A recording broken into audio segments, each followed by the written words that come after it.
See, you guys broke me. I'm broken. You hurt my heart. Now I'm just angry technician now. It's over. You've caused angry technician to return.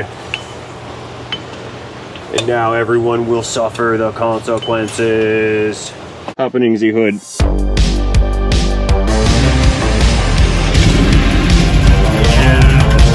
Here's our brake rotor. There was our brake rotor. Hello there, everybody. Good day to you. Welcome back to the channel, and welcome back to this 1996 Mazda B2300. It's kind of like a Ford Ranger, but different. Very similar to a Ford. This has been a project restoration resurrection type of experience with this particular vehicle over the past week or so. Basically, where we've been is this truck has been laid up and parked, and the fuel tank, which contained ethanol fuel, ended up becoming full of rust and nasty, and it was contaminated, and the engine didn't run, and the fuel filter was full of nasty, and it had an ignition coil that was failed, and we had a bad ECM. So basically, I've been trying to see just how fixable this thing is. So I'm looking through the comments on the last video, and you guys are like beyond enraged at me at my cautious approach to not start throwing parts at this car all of a sudden. I mean, basically where we've been so far is I've managed to get this thing running and smoothly running very effectively with almost no parts and minimal cost. And some of y'all have been very upset with me over such things. And I want to talk about that before we continue this project. So I just started the engine up. Now, one comment I need to address on how much I don't know what I'm doing about is someone said that the engine ran bad because this PCV hose or whatever was disconnected. So we're just kind of gonna run down some of those accusations and dispel them as necessary. Now, we can see there's not a massive vacuum leak here. And although this does have a mass airflow sensor, disconnecting this at idle, sure. Yeah, I mean, it adjusted, but it's not running bad just because that's not connected. I mean, that's fine. So by having connected the hose, I didn't invalidate my test with the chemicals that I put in the last video. If you guys don't know what I'm talking about, I'll put a link to that video in this description and in the pinned comment and up here in this corner. That way you can go back and review the previous work on this. But basically, in the last video, what I had done was installed a series of chemical cleaners to the engine oil system and to the fuel system in order to clean out the fuel injectors and to clean out the piston rings and the valve guides, because that's an oiled surface. So my point was I was trying to restore lost compression amongst the especially the number 1 cylinder, and I think the number 3 and 4 were also not that great. Didn't test 2, but I was trying to restore lost compression in order to get a smooth running engine again, due to what I believe to have been a carboned up set of piston rings, or perhaps even a sticking valve. And my video yesterday actually not even sort of, it very conclusively showed that I was able to get this engine to come back together and run much better. You guys hear that? Doesn't sound too great, with the exception of that exhaust leak. Don't worry about that. Fuel. Yeah, see that? Yeah, it's got a dead hole in it somewhere.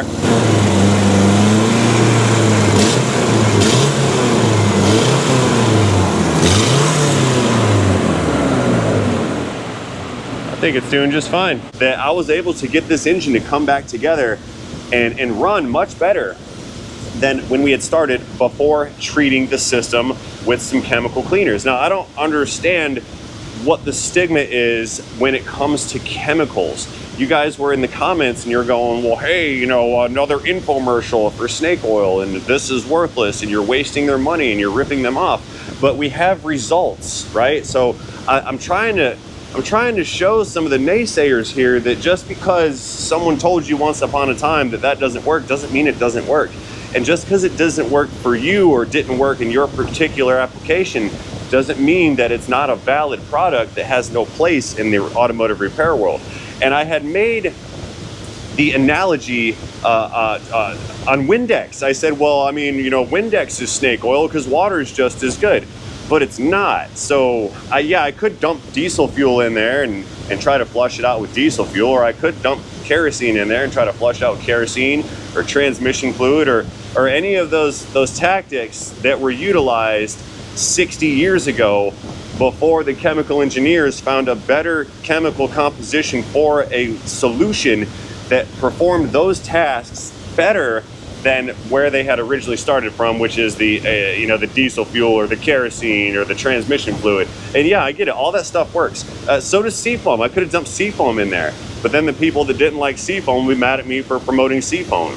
And you know, I get accused of turning these videos into an infomercial because the product that I use on a vehicle it's got a brand name on it. So that being said, we're gonna start another infomercial today, and I'm gonna infomercial Carlson brake parts and Carlson brake adjuster springs, and then I'm gonna infomercial Power Stop brake shoes. See, that's my point. If that said Power Stop, the Power Stop haters are gonna be mad at me for putting Power Stop on there. But if it said Brake Best, then now it's a Brake Best infomercial. Like, you guys, you can't be mad at me because the things that come out of the boxes have like a word on them. It doesn't work that way, and it frustrates me inside because I tried to deliver the most purest and the most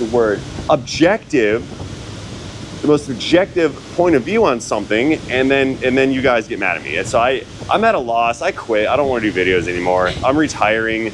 I can't handle the emotional swing of some of the people that say, oh my God, it's a Dorman infomercial. He's putting Dorman parts in it. It's like, you guys are parking me in an emotional corner here, and you make me sad inside. And there's always like this little violin of tears playing on my shoulder right here all the time, hurting my insides because you guys are really mean and you hurt my feelings, and I try to do things for you and you slap me in the face. So now that I am done communicating my squishy heart hurt philioma, I want to go ahead and start fixing the brakes on this so we can try to drive it. So that's what I'm gonna do today. I think we have shoes or brake drums that are on the way here, but they're not here just yet. But we're basically doing a rebuild on these drum brakes in the back. So this should be a pretty good video. No, but seriously, all jokes aside, I guess what I'm really trying to say is I think there's a sector of us in the viewer land that they're just taking some of the stuff way too seriously, and it really shouldn't be. I mean, are you guys trying to catch me doing something nefarious, or like I want to know what the motivation is here. Like like I said, I'm at a loss. I'm trying to do the best I can do with what I got to work with and the way I got to work with it. And I improvise a lot of things because that's just the nature of the business. And when I do this stuff, I just get sad because it upsets so many people, and it's just very unfortunate, and I wish it wasn't that way. But anyway, I guess all that being said, I think the moral of the story is perhaps we should be a little bit more open-minded and maybe a little more lighthearted on some of this stuff, because after all, this is just a YouTube video, and there's so much more that happens other than just what you guys see. You know, you guys were all, like on this one, there were folks going, rah, rah, rah, why don't you drain the tank out and put good gas in it? It's like, well, we're not gonna do all this work until we can at least prove that the thing can run.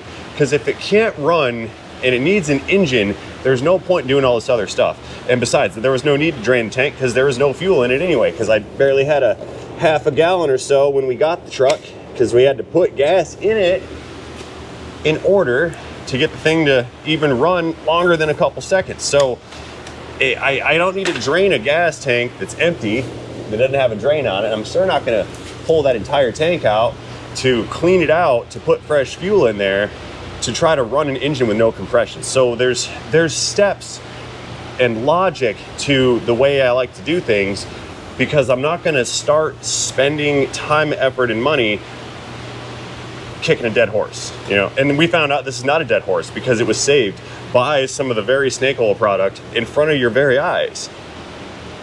and it works and it runs. So now we can proceed. So let's move on to the next infomercial. Today's video is not sponsored by Carlson Quality Brake Parts and Power Stop brake shoes. And speaking of brake shoes, check this out real quick. Now we're gonna get to we're gonna learn something section. I need to fetch a flashing light. We've got this Mustang over here, old 5.0 Fox body, and it's here for a brake inspection. And I don't know if Dave caught it yet because he was checking this out. I don't know if you guys caught it yet, but can you see what's wrong with these brakes?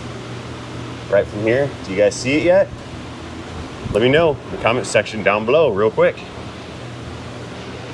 See over here? Here's what we're looking for. Brake shoes. You got a small shoe, and then you got the big shoe. See how that one's about 25% larger than this one? Small shoe goes in the front. Over here on this other side, they've got the small shoe in the back. See it? Big shoe up here in the front. Right there. Small shoe in the back. This shoe is on backwards. This one's supposed to be on the front. This one's supposed to be on the back. That side over there is correct. This side is wrong. I wonder how many people, I'm excited to see how many people in the comments got that one right. This one's not the case. We got small shoe, big shoe, and the other side, small shoe, big shoe. This one's just rusted out to nothing and worn out to garbage. So we're gonna restore this. We're gonna clean it up, tear it down, rebuild it, make it nice. And then if we need to, we'll work on that proportioning valve. I don't even know if this has a P valve on it, but we're gonna fix up those drums before we find out. So let's get to the meat of the video. I'm gonna start pulling this apart. I do have some parts here for this. They've been trickling in. They're not all here yet, but hopefully I'll have my drums by the time I get the shoes installed. Oh, and by the way, this is also kind of a unique video for the channel because I rarely do rear drum brake jobs, and we're finally gonna get to see rear brakes in action. So I'm gonna post you guys up over here on the flashing light, and we're gonna get to it. So previously I had just been discussing one end of the re-comment spectrum, and then the other end of the spectrum, everyone's gonna go, Ray, don't listen to them. Those are detractors. Those are people that, you know, they wanna watch the world burn and they wanna be mad, and I get that. And you guys always tell me, you know, don't listen to those folks. And I get that too. And it's not that I want to listen to them, but whether I like it or not, and whether I agree or not, other people's opinions are valid because that is their opinion and that is their experience. And I have no position to judge them on those opinions. But we also know what they say about opinions. Everyone's got one, along with some other colorful language, right? Just because they're allowed to have that opinion, gravity, doesn't mean that they're immune from argument with a counter opinion. And that's what the first couple minutes of this video was about. That was my argument to their opinion, which I'm also allowed to have. And it's not that I'm fueling the haters or feeding the trolls. It's not that bad because the trolls have no power here. It's the people, look at there, broken spring. Come here, broken spring. It's the people with the baseless claims that I am actually addressing. It's not the opinions that I disagree with, because like I said earlier, this stuff like my tactic earlier with the Amsoil stuff, that may not have fixed anything, but it was worth a shot to see if I can bring this thing back to life. And that was my whole motivation behind using said product and producing said video. So I'm not feeding the trolls when I respond to negativity or a counter opinion. Rather, I'm not trying to feed them or enable them whatsoever. I'm trying to reach some common ground of understanding, because that's what the goal is, right? To spread some knowledge and gain understanding and wisdom. Look at that, another broken spring. And I wonder why the thing's locking up. So that's my mission here, and I'm not going to sway from my mission as much as some would like to see. I'm going to keep doing the way I'm going to do it, because that's just me, and I am real. I'm not a character or a made-up personality. Therefore, I'm not bound by the contractual laws of being told what to do by the overlords, or those who fancy themselves the overlords. So basically, I'm gonna sell all the snake oil I want, and you can't stop me, haha. Anyway, we got this thing disconnected, or disassembled, sort of. This is the adjuster arm that attaches to the brake cable for the parking brake. That's gonna stay there. We don't need to take that off. These pins go away because I'm replacing them. And of course that cylinder's going away because it's leaking, right? Sure hope I can get that nut to come off back there. Yeah, speaking of nuts, like what's gonna happen next is I'm gonna come in here with a wrench. I'm gonna take that nut off, and then everyone's gonna be like, line wrench, line wrench. Did you ever hear of a line wrench? Well, I mean, line wrenches really aren't that good. Line wrenches are good for getting a hold of fittings like that and turning on them when you can't get anything else in there, but there's space for days. I can easily install a regular wrench, which has flank cuts in the wrench, like in the open end. It's got little grooves cut in there, and those will engage the flank of that rusted out fastener and actually do a better job of putting torque into that fastener than a line wrench would, because line wrench are typically, they're cut sloppy. They're not a very precision tool. And so even though it sort of wraps around more, it's loose and not engineered for those types of fasteners that are rusted and old. So I'm still gonna use, you know, my normal wrenches on it, not a line wrench. I have line wrenches, but those only come out when the better wrench doesn't work. And here's the better wrench. I'll show you what I'm talking about. You see those little grooves in there? Those are designed to engage the flank of the fastener, not the tip. Because if you just touch the tip, there's less surface area. You can yield that metal and round it off. But if you've got a wrench that touches the flank, there's more meat on the fastener itself, and you get a better result when trying to loosen said fastener. Let me get the right size wrench, I'll show you. Guaranteed I brought the wrong one twice. Sure did. Cut. Okay, let's try the 11. Take 2, do it again. That one barely fits on there too.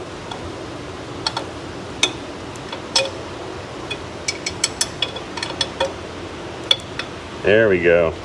Unclick. Okay, so that turns, see that? So that's gonna come apart relatively easily. I'm not gonna take it apart yet because I don't want to dump brake fluid everywhere at the moment. Let's go ahead, I'm gonna go ahead and clean this up some. Let's get a wire wheel out and get rid of some of this rusty corrosion business here, and then we'll work on reassembly. You know, and on the other end of the token, I get it. You guys aren't interested in hearing a bunch of drama nonsense. I get that. It's not what you're here for. You're here for car content. But you know, with the drama's gonna come in, I got 2 choices. I can censor it and just delete those comments and invalidate their voice and invalidate their opinion, which I don't want to do.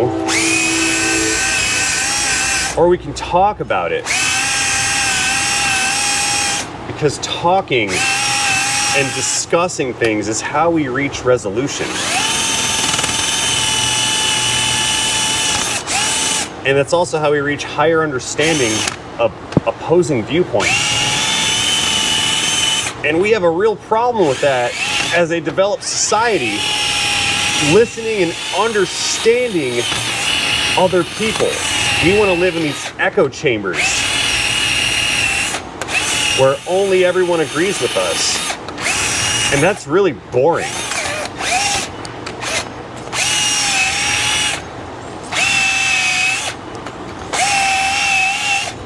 Basically, we need to stop living with hate in our hearts. It's killing us, guys. Quit it. You shouldn't hate.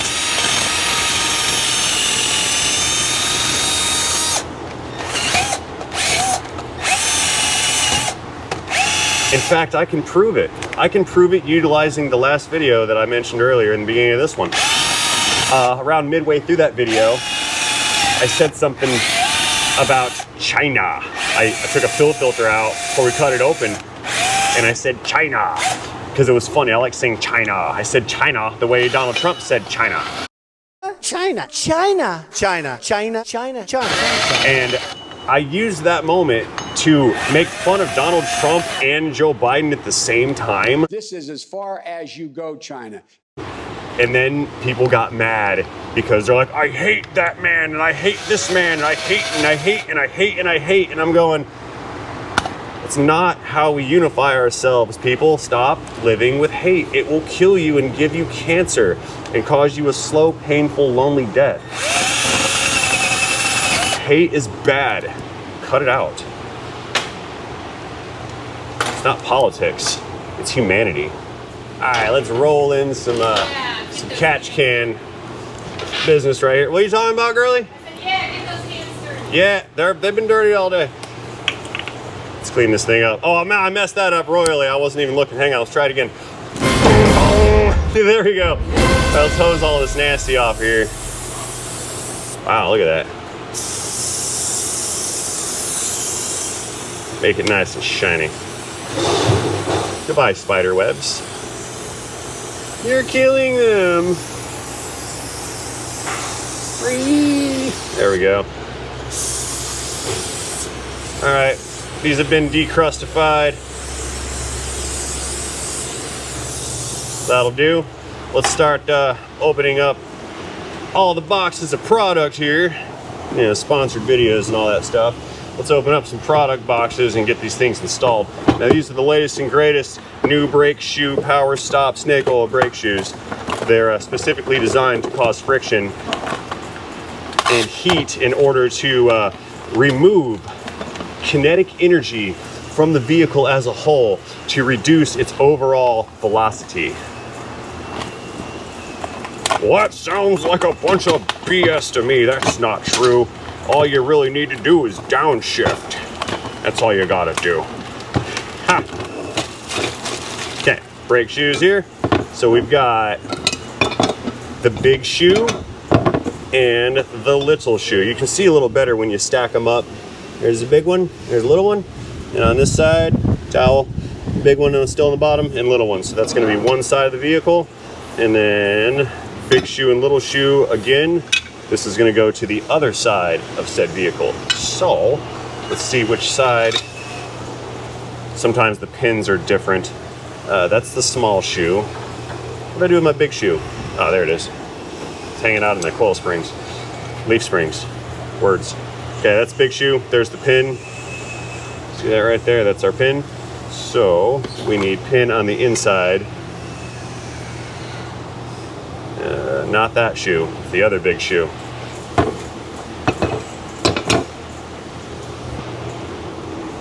Pin and pin, got it. So that one goes there, and then that means the little shoe goes here. Very good.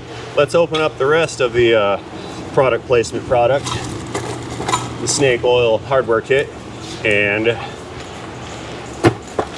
figure out which side is which side. What's this? Oh, that's a spring kit for the exhaust. We don't need that. That's a snake oil exhaust repair.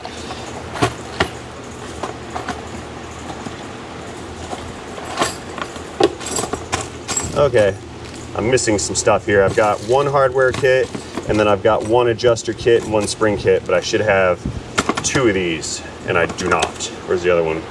One, two. Must not be here yet. Okay, well, we'll just go with what we got.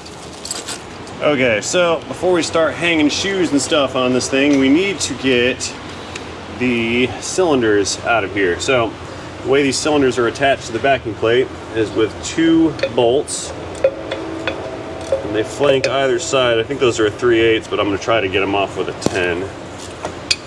There's one on either side, so you take them loose. We'll set that down right there. So now that I know all the fasteners are loose, we can go ahead and take the line loose. We're gonna have to do a quick swap out on this whole business here. So you guys hang out here. I'm gonna get the nuts out, bolts. There's one.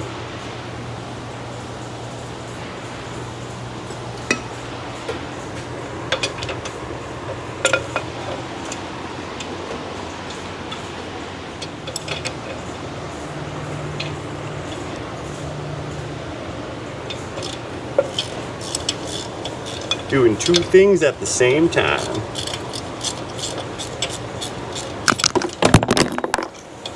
Oops. Gravity.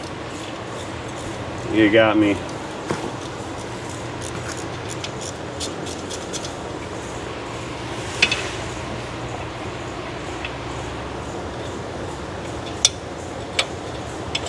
Okay, so now we're starting to leak a little bit.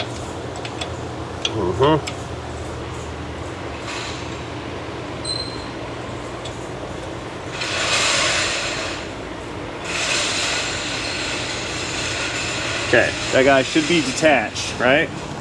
Come around over here. Just kind of wiggle that thing out.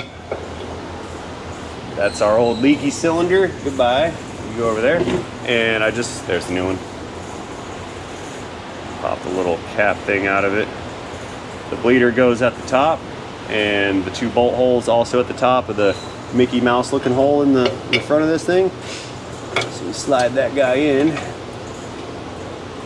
The line out of the way. Voila. So then we'll come around again, put the bolts in the rear.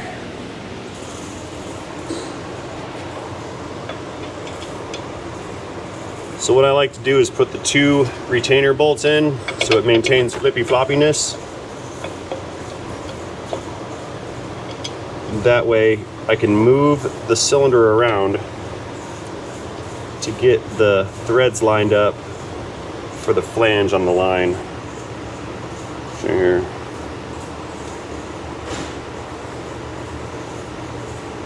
Okay, that one's threaded now.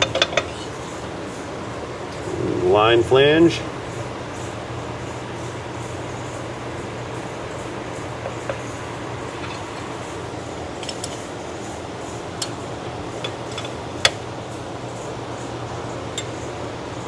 Sweat.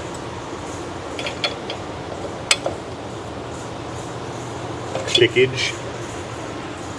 Now I can just tighten up these two 10s. And that'll serve as the cornerstone for the rear brake shoes, because without the cylinder, the shoes have nothing to rest against. Yeah, it's tight.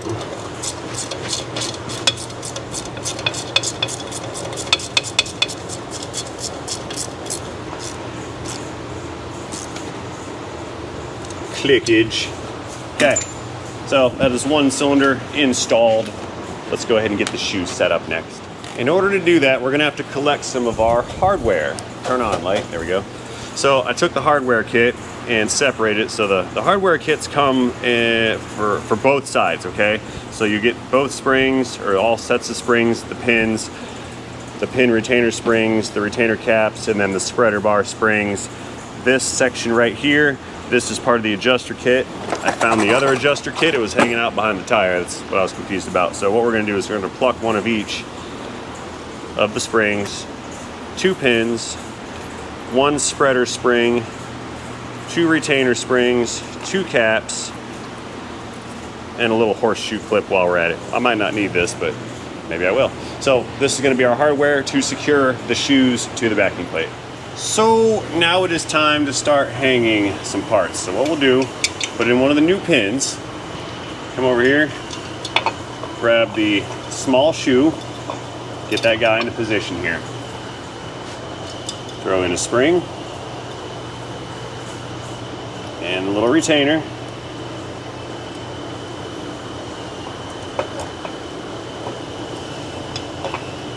Let's get her all lined up.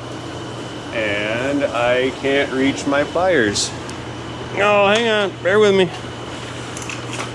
See, my hand is now dedicated to staying right here, so I can't really reach very far.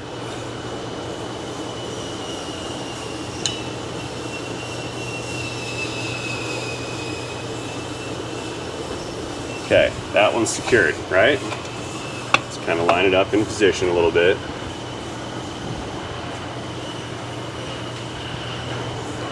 This little dealio is going to come up here. It's probably going to fall off, so we'll just leave it alone. Now, scoot over here to this side. We're going to rinse and repeat one pin through the back. The big shoe. Now we have to hook the shoe into the adjuster. So this little tab guy right there, that's gonna fit through that hole right there. We're gonna attach springs to that later. So that goes through the hole. You can see those guys are gonna line up, right? Down through the hole at the bottom. Right there. And where's my spring? Okay. Another spring.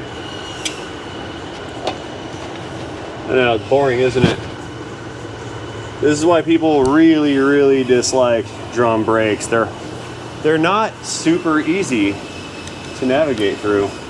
Especially while all you can do is stare at my hand the whole time. My regrets on that. Move it out of the way.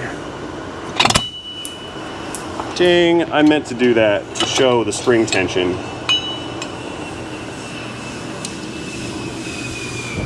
What's gonna not be okay is if I have to take this off again. Yeah, that happens. So let's try again. I'd never let this guy work on my car. He keeps dropping all these parts, doesn't know what he's doing. All you mechanics are the same. Bunch of crooks. With your upsells. If they're mad at us, wait till you guys find out about Big Pharma. Okay, it's springtime, so we need to put in this little pulley type of deal, which is what the parking brake cable is going to actuate off of. The way we do that, we're going to stick one of the springs through it, and then it goes through that hole right there, and that kind of hooks in, okay?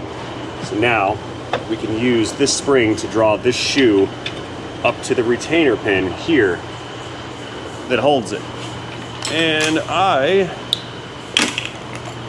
will attempt that with the screwdriver method.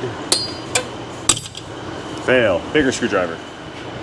Yes, I realize gravity. I realize there are toolkits for drums, and I have some, but you guys also got to understand that gravity. That I do so little brake drums now that it doesn't really justify the expense of the master kit. So I'm never gonna buy one ever, no matter what. Please don't buy one for me and send it here because I'll never use it. And that's a fact. Oh, almost. Oh, almost again. 2 words, spring spreader, amateur, whatever.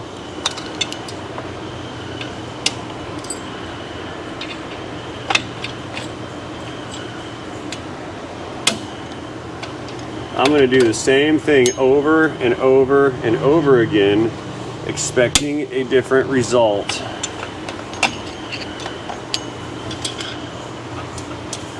So everything's way out of line, right? Because we're all loose, flopping around, parts aren't right.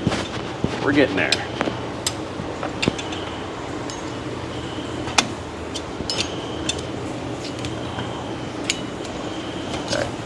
And just like I just said, I totally messed up because I forgot to hang the cable on the stud at the top. So I am taking that back off. I knew it. I just knew that was gonna happen. That's fine though. Just slip it right in there.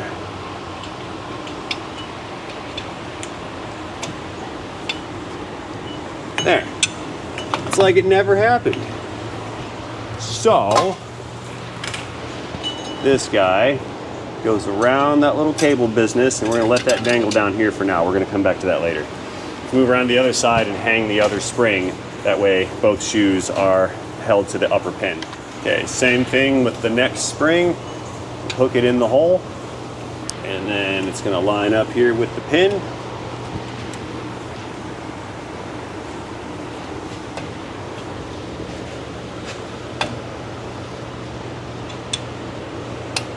Get on there.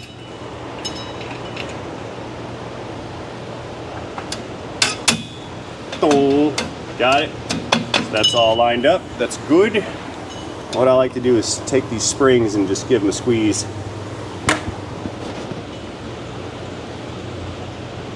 Nothing crazy, but it makes it a little tighter. That's good.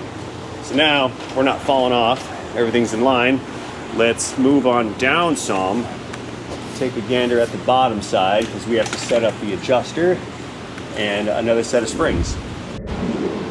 I have neglected something. Look, the spreader bar has to go in first.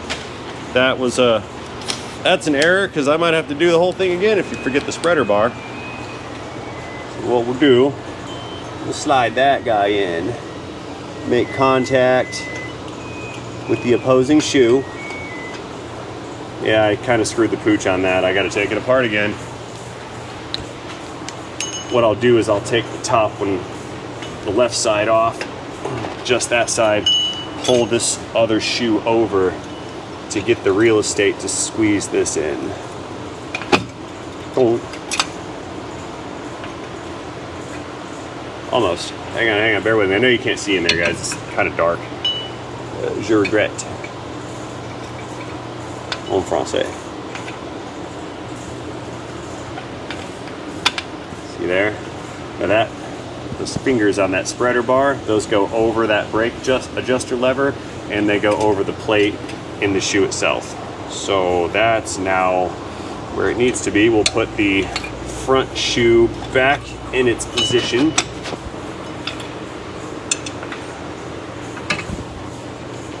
We'll secure it with its spring right there.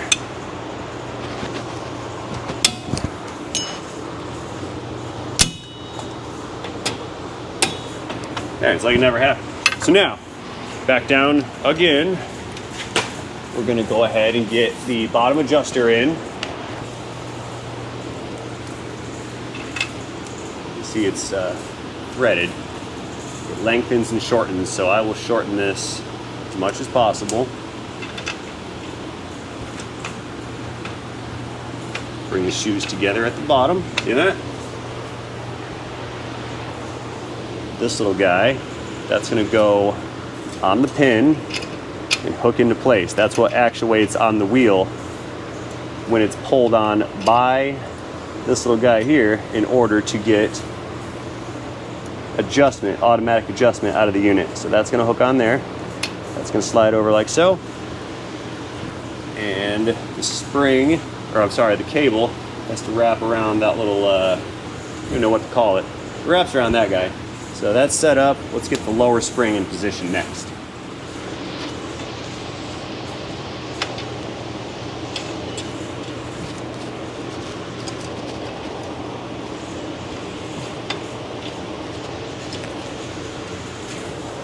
There. This spring's gonna go in that little hole right there. Push everybody together. That's the wrong hole. You have to go to the farther away hole. Over here, all the way on that side. There, now we've got good spring tension on everything. See that? I think this side is all set. We have the adjuster. So as we turn that out, oh, I'm missing something here. I think there's another spring that has to act on. Oh, there is another spring. This one, that one. Do I have a replacement for that spring? I do. Indeed I do, yes. So let's see, let's pull that guy back out. That's where my error was made. This little flat sits on the shoe. The round part goes over the peg. And this is also highly spring-loaded.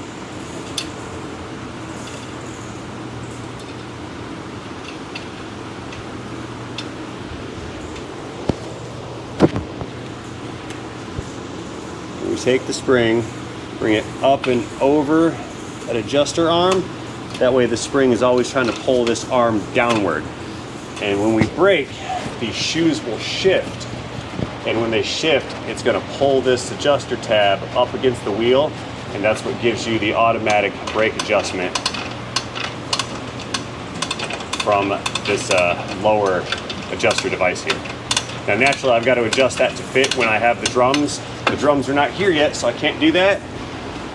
So that's a set of drum brakes in a nutshell. They're not fun, and people shy away from them. So let's go do the other side now. Moving on around, semi-circumnavigating a Mazda. It's a Mazda.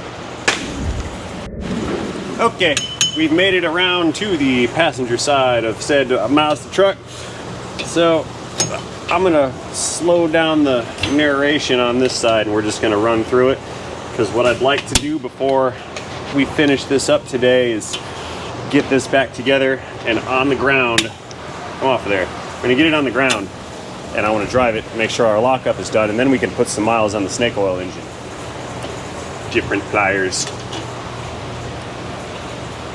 So I always take my springs and hardware and set them up on the spring, the leaf spring. That way, I have an accounting of all the components, and I sort of have a reference on where they go. It helps to remember how to put things back together. Okay, take that little guy out too. This little guy. And I'll pull the adjuster out of there. Look at here, another broken off spring. My snake oil spring upsell.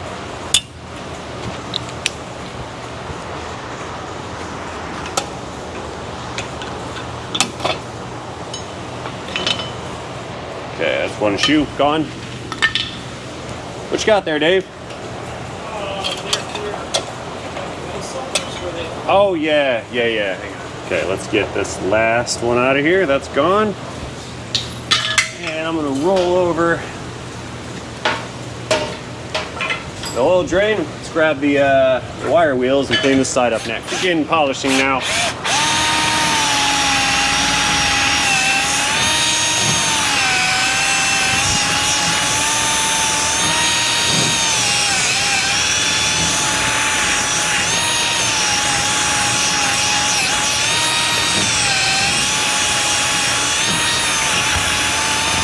This is a snake oil hub polisher.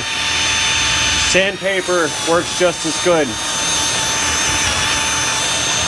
This is a worthless product. I don't know why anybody would buy that.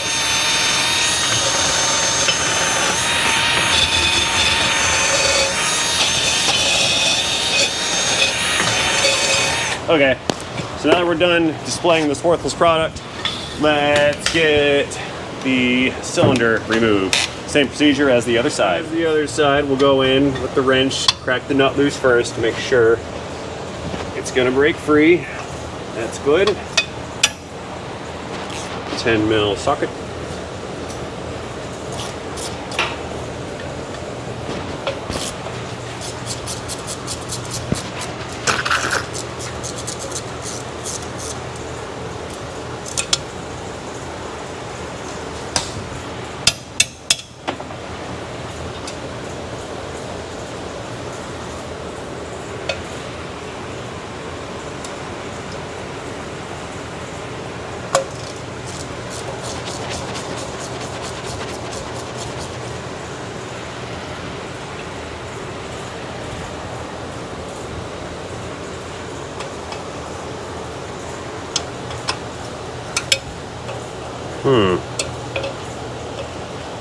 Rust is jacking faster a little bit.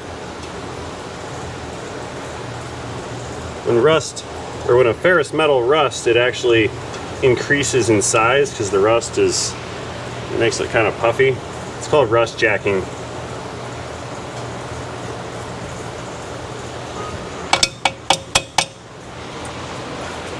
Okay, that one is a little stuck, so take some pliers here. We'll pry on it. There. Came right out. Sort of. Come here. Okay, there she is.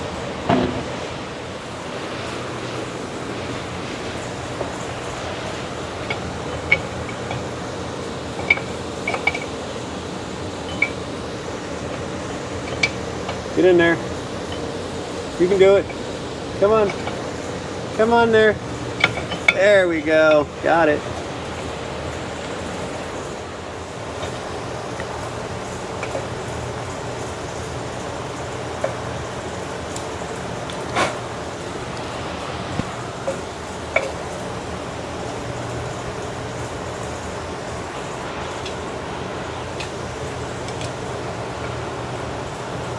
One bolt.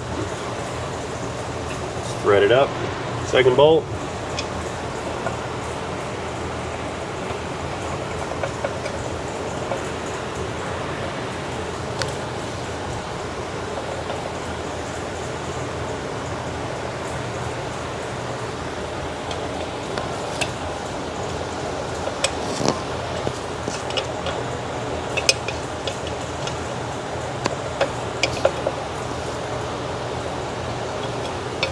Beautiful. Wrench, gravity. Man, I did that at home the other day with a glass of icy Coca-Cola. I wasn't looking at what I was doing. I was at my desk and I took a drink and I set it down, but I set it down on the edge of my table. And it just fell right off because I never took my eyes off of my computer screen. And I just dumped like a full Coke in a glass all over the floor, busted everywhere. It was so nasty. Coca-Cola sucks to clean up. Anyway, that guy is that's installed. Let's go ahead and wash it off and rinse it off and clean it off, and then we'll install the pieces.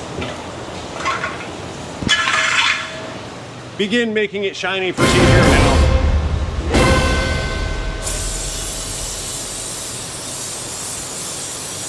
Kill the spider webs. There we go.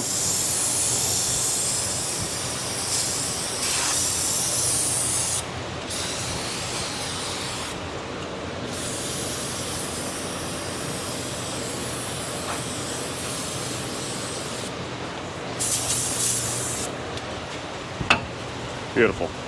Okay, new pins coming in, both sides. Short shoe right there.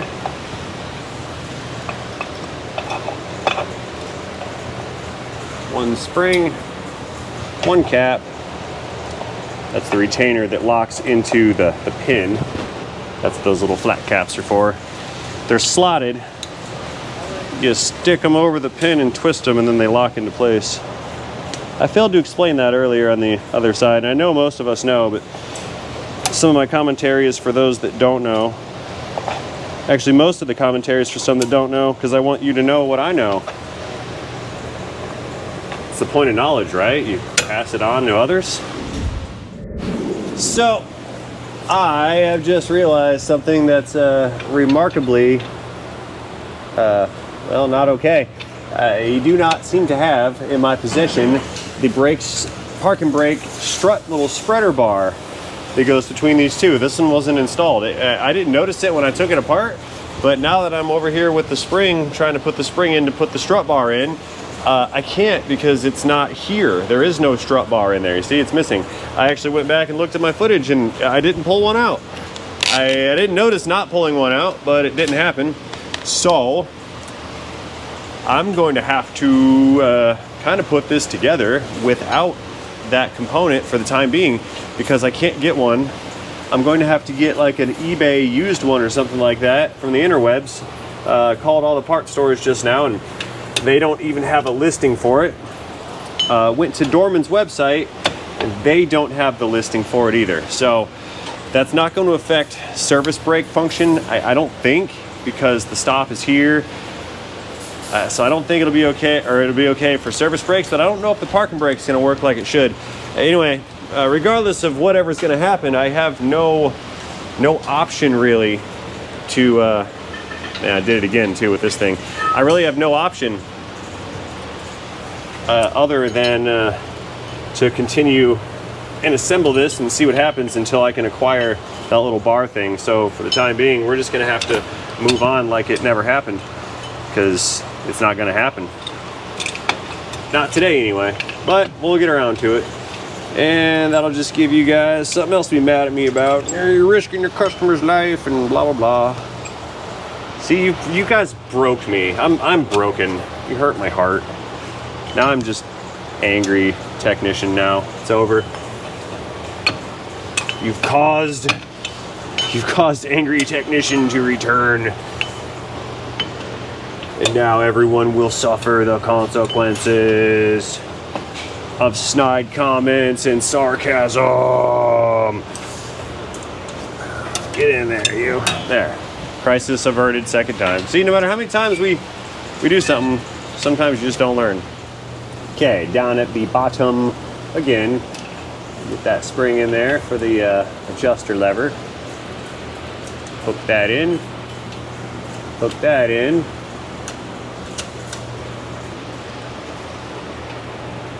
Hook that one in. There we go. That's all in position. And then we'll throw the bottom spring into place here. I think we're going to be doing it like I did it wrong again. See, I love my job, you guys. I just keep doing it over and over and over again. That one's got to hook in here first.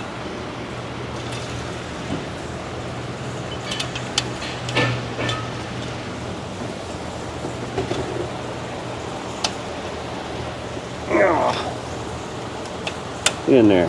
Thank you. That goes back here. And then that spring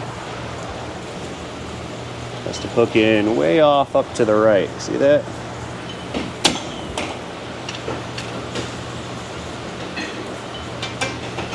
Dong, dong, dong. There we go. Okay, that's all in position-ish. Considering the parts that are not present, which is that little bar business in there. Okay, let's give this one more spray down. I'll do the other side as well. Get rid of the fingerprints and all that good stuff. Spray off the shoes, and now we can grab the drums, which have arrived. I'll unbox them and then fit them to the shoes, and then we'll bolt it back together. I'm saving the spreader bar spring for later because I'll have to reinstall it when we get the new bar. Okie doke, so here's how this is gonna work here. Got a new drum here. It's been cleaned off, fresh out of the box. What we do is slide that over, and we can use the drum to kind of center the shoes because they can move either way. We can see there's plenty of space in there. I'll show you, go around back. There's all types of space in there between the shoe and the drum. What we need to do is rotate this little adjuster wheel, lengthening that overall rod, and it's gonna push these shoes away from each other to reduce the clearance between the shoe and the drum. So I'm gonna continue to do that until I feel some contact start to take place. We don't need to make it tight. We just need to make it close. You hear now how we can hear how they're touching? We're gonna go a little tighter on it. 10 or 12 clicks. Try it again. I like to run them until they're a little too tight, like right here. That's a little too tight. It's close, that's about right on. So what I'm gonna do is back this off just a couple of clicks. Right there. And we got that one. So I'm gonna go adjust the other side up, get that one in position, and then throw the wheels on real quick, and we're gonna let this thing down. Take it for a ride. Okie doke, so in the interest of time, I got her on the ground. Wheels are tightened up, they're bolted down. The lift has been cleared. Let's fire this thing back up. Beginning engine restarting sequence. Smooth, still smooth. Good. All right, let's do the long-awaited drive it around phase.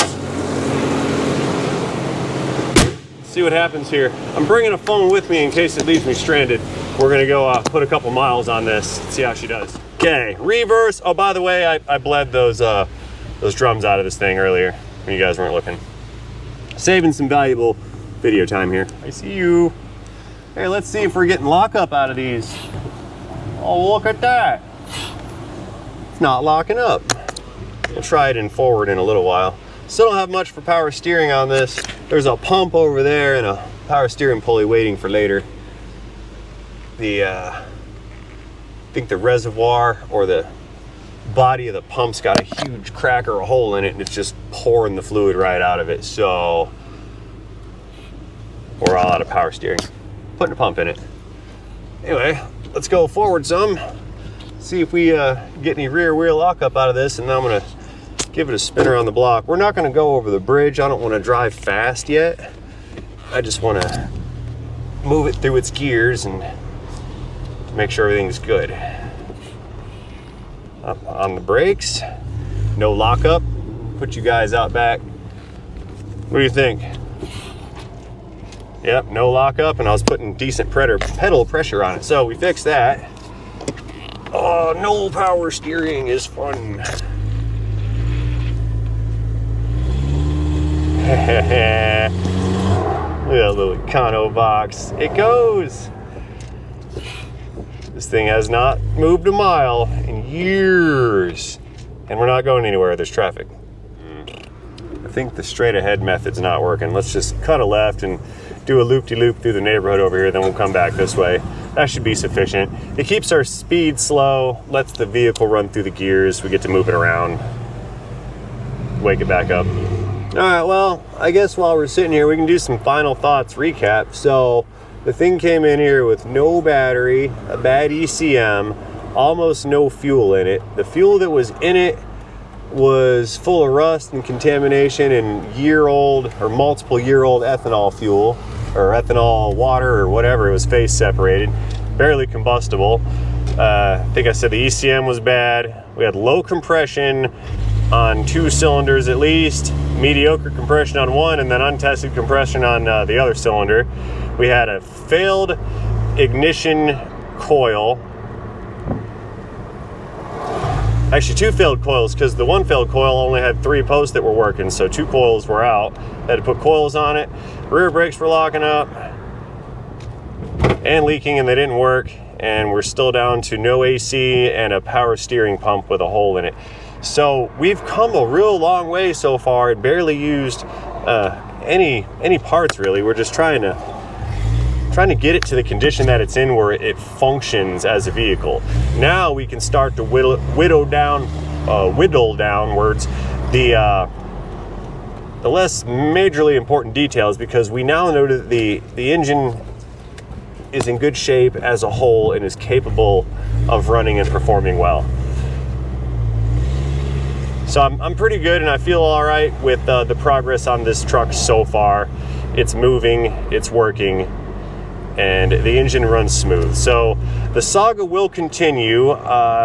Clearly there's going to be more to do on this truck. Like I said, we've got a power steering pump hanging out somewhere, and I know that the more I look, the more I'm going to find. But at least now we're at a point where it's reliably functioning and it's safe to operate. So we've come quite a long way, again, with minimal parts. So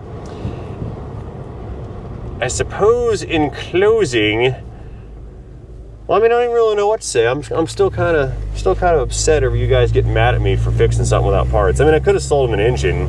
You know, you find one that has low compression. Oh, it needs an engine. We could have done that. But looking at this objectively and holistically, that didn't really seem to make much sense. So I managed to get this engine working without needing to put an engine in there, thus saving this truck's entire life. Because realistically, this thing's not worth another engine. It's just not. Plus, how do we know what kind of engine? Oh, hello, bicycle guy. Yeah, he shook his head at me. You see this? Shook his head at me like he came from over there and to the right. Share the road. There we go. Still got to fix that exhaust leak too. So anyway, guys, I'm rambling on and picking street fights with bicycle people. So all that being said, I'd like to thank you guys for watching this video. And so far, this series of videos looks like this is going to be a bit of an odyssey, no pun intended, with the Honda in front of us. But I will not neglect to update the interested parties in the future developments on this particular Mazda / Ford Ranger. Again, let me know what you think about this whole thing in the comment section down below. I did fire off a couple warning shots. Actually, I fired off actual shots for the comment generator earlier in this video. So I look forward to your positive and negative constructive feedback in the comment section down below. Constructively, let me know your real life opinions and what the on the power steering on the previously stated topics on this video. As always, I'd like to thank you for watching this video, and I'll see you guys in the next one. Have yourselves a great day. See you guys later. End of Ranger, Mazda, end of rehab, end of Will It Run series, end of video. Oh, and by the way, the brakes are functioning without that little spreader bar in there, but I'll get a new one, like I said, from eBay land later on. Gotta find one, used parts only. See you guys later. Again,